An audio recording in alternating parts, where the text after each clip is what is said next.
Hey there, I'm Kelly Folletto of the Grit, Guts, and Courage Show. And this is the show where we chat with people who have gone through some sort of challenge in life and they found the grit, the guts, and the courage to get through it. And today my guest is Christine.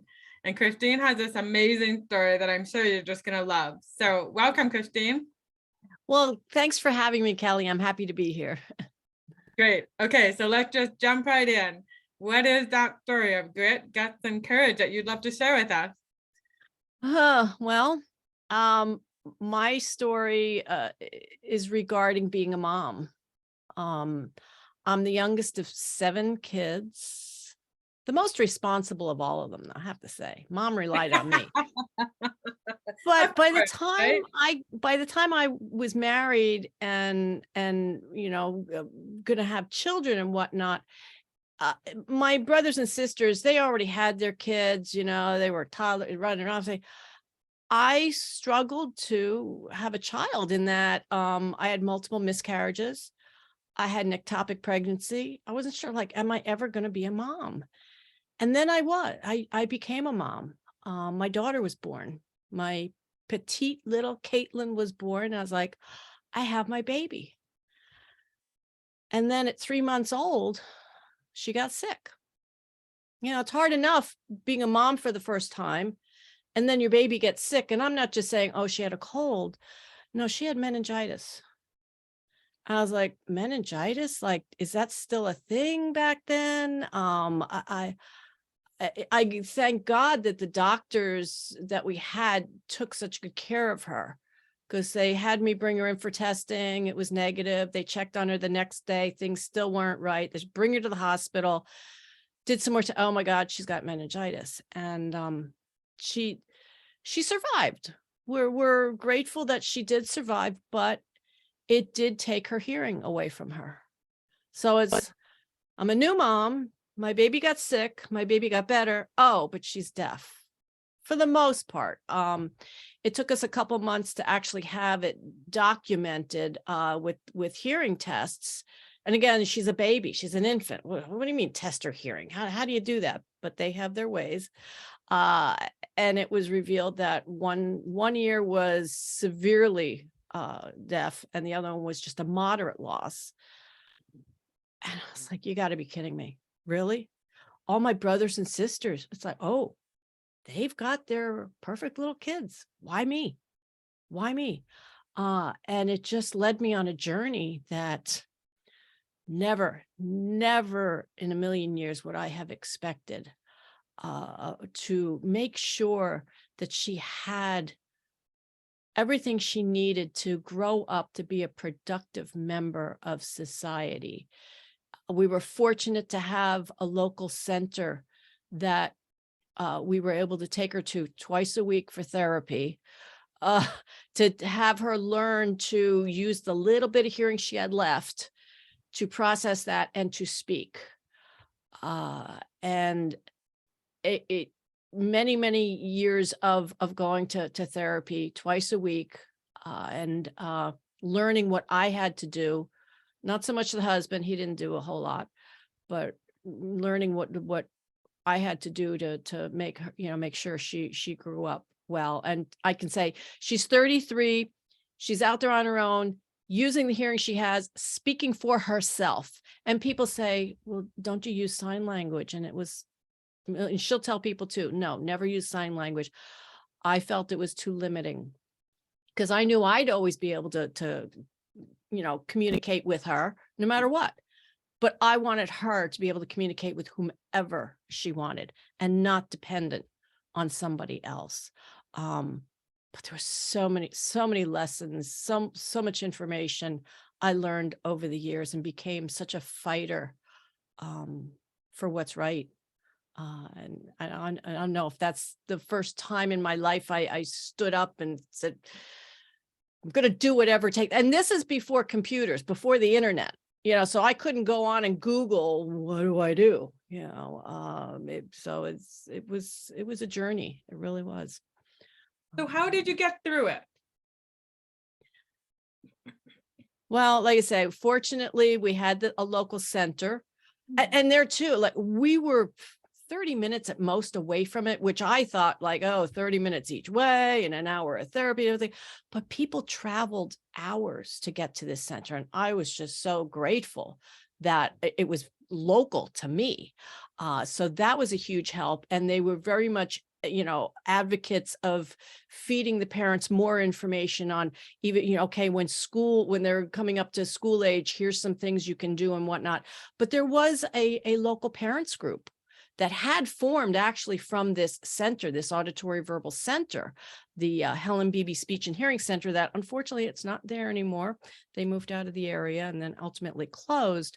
But there was a parent support group that had started. And again, because it's before the internet, so people wanted to come together, support each other, plus support the kids and whatnot. And I started going to those meetings. And honestly, I think that was a big lifesaver for me, to have people to talk to and hear about other people's journeys. And I honestly, I'm kind of grateful that it was pre-internet, because you don't get that so much from the internet, that personal connection.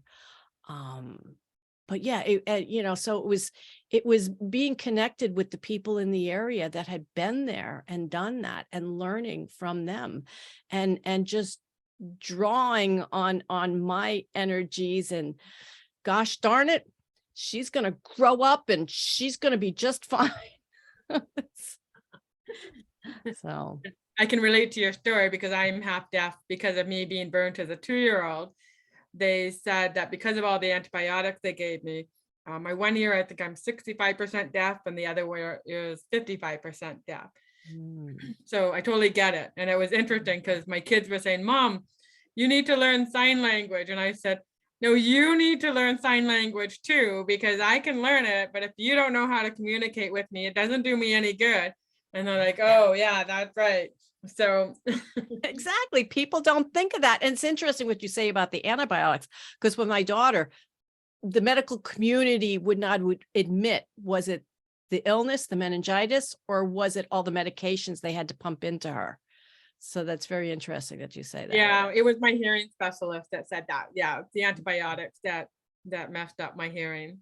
So, okay, so you've got a mom sitting in front of you. She has a little boy or a little girl, and she's devastated because she just found out her baby has no hearing. So what would you tell them? I would tell them it seems really bad right now, but because of modern technology, my daughter eventually did get a cochlear implant on the one side. Because of modern technology, because of the therapies out there helping you to do what your child needs, they're going to be just fine. It's not going to be easy in any manner, but you're going to become the person you never dreamed you could be, because you're so determined to do what your kid needs. And sometimes you're going to forget about yourself along the way, and you gotta remember to take care of yourself too. But no, it seems really bad at the moment, but boy, it's amazing what these kids can do and become in this world. Oh. I love that. So what's the gift in it? The gift? Yeah. Well, the gift in it, as I said, it's like becoming somebody you never even dreamed you become. For me, I think it's why I am here today, having my own business, doing my own thing, because of the positions I was put into, the things that I learned, the organizations I was involved in. I'll tell you, Kelly, back in high school, I know it wasn't that long ago. Well, yeah, it was quite a while ago. I could have done better in school. I knew I could. I was just like, I don't particularly like that subject. Should I study? But ever since then, I have loved to learn. And this set me on this path. My background's in bookkeeping, in accounting, in numbers. Oh, wow. How exciting can that be? But this, like I say, the organizations I was involved in, I became a leader in multiple organizations because of it. Because, well, somebody had to be president, somebody had to step up, and well, they came to me. The first time it happened to me with the parent support group, I was like, really? Me? President? I'm like, okay. And in all the organizations that I have been in, I kind of am like Tim the Toolman Taylor of, give me a basics to start with, and I'm just going to make it better. I'm going to add a lot of bells and whistles and really raise the level of the organization. And but that's for a whole other episode. But yeah, no, I think about it. This is why I am doing what I am today, because of everything other with the parent support group. As my daughter got older and I was president, and we did a newsletter that we printed it out, and we put the addresses on and mailed it out to everybody, because that's all we had in those days, and then computers were starting to come into our homes. And I'll never forget when one of our members, who was into technology and everything, I went to his house and he's going to show me about email.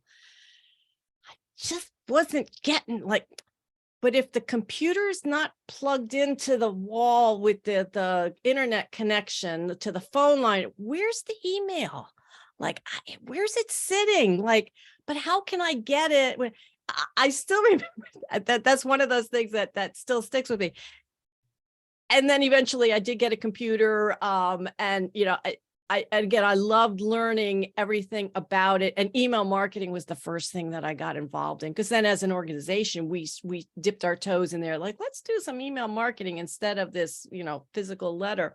But it's just so funny to think where I started with the internet and learning computer applications. And then it just created such a hunger in me to keep learning more applications, because it was just, wow, look what I did. Oh, look at that email. I put that together and it actually went where it was supposed to, But that, yeah, I it's because of what happened to my daughter and the journey we took as to, why I am here today doing what I am. I love it. So do you have any words of wisdom that you'd love to share with the audience? Well, I know it's horrible, and it pisses me off that any child has to go through any illness, disability, anything. But I do believe there's a reason. There is a gift there, as you say. And we have to search for it. And just when you think you worked through problems, there's another one. Something else will always come up.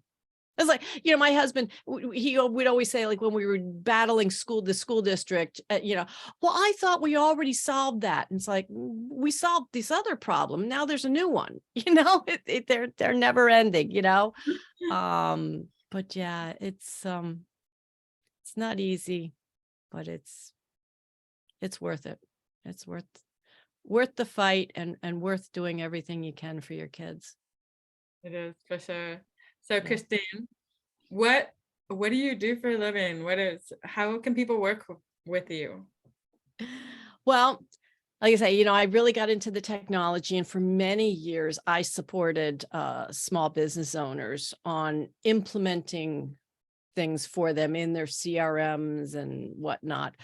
And there was such a bigger part of me that was trying to get out all those years. But and I where I am now is kind of as a business coach, but on the operations, I don't want to say operations end, because it even gets into lead generations. Like when people say, oh, I don't have enough customers. It's like, well, how many leads do you have this week?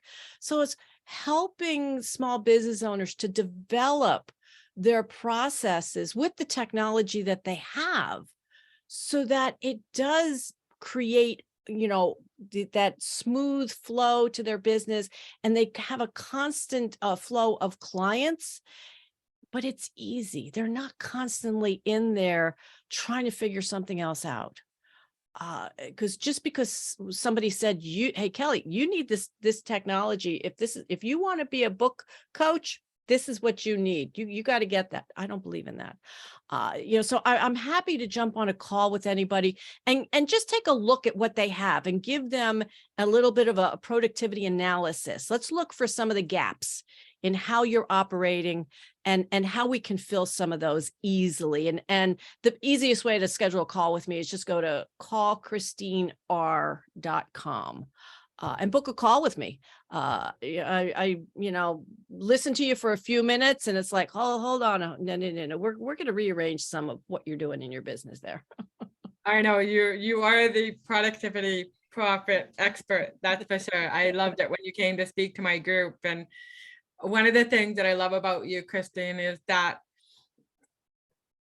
we didn't grow up with technology in our lives, whereas like our kids, they don't know life without technology. So you're like me, we work in that age group of like 50 plus who, are just like challenged by technology, or, there's so many new things coming out and we just don't know where to start or whether we need it or not, or, shiny penny syndrome is huge in the whole technology world.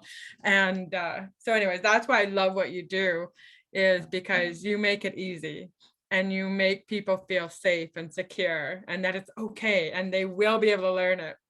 So Well, and that's what I tell everybody. I just got off a call earlier with someone who was apologizing for not understanding XYZ. I was like, hold on a minute. I'm reaching through the camera here and I'm giving you a little smack upside the head, of course, lovingly. But it's not, people are apologizing all the time of not knowing this or knowing that. It's not possible. Our brains are not capable of knowing it all. And if your business is not about the technology because you have another expertise, because you're a book coach, you are an inspirational speaker, why should you be great with technology? I go down too many rabbit holes and learning different things, and I even have to stop myself. But I understand business and I understand the technology, and I can see the gaps and where people are wasting time and losing money. Great. Well, thank you so much, Christine. It's just been a joy speaking with you. And so thank you, everybody. And thank you, Christine. Thank you, Kelly. You are very welcome. So that is another episode of the Grit, Guts, and Courage. And pick up the book, because we also have a book called The Grit, Guts, and Courage. So thank you so much, and we will see you next time.